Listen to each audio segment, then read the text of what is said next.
Each week, American History TV's American Artifacts visits museums and historic places.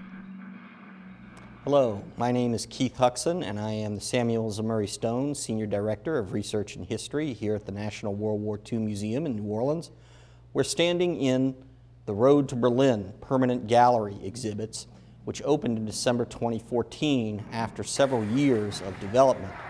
Our mission here at the National World War II Museum is to tell the American experience in World War II, why it was fought, how it was won, and what it means today. And the building we're in tells what I call the war part of the story, how it was won.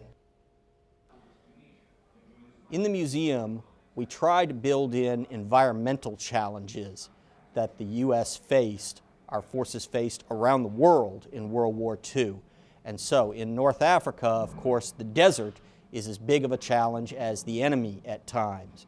And so what we have here in the gallery is an environmental treatment that not only shows the rocky desert that we're going to be fighting in, but also Kasserine Pass, battle in February 1943, where the United States is unfortunately going to be very, very badly whipped by the Germans in the desert.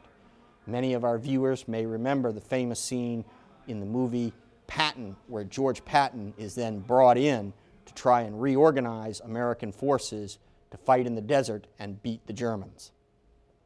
This map introduces visitors to the situation when the Allies landed in North Africa in November of 1942. You can see on the map that the Allies are represented in blue, but the Axis powers and the territories they control are represented in red. You get a sense of the scale of Adolf Hitler's power, where he and Benito Mussolini have an empire, really more German, but have an empire that stretches all the way across Europe and North Africa, a sea of red. We have a long way to go in this war.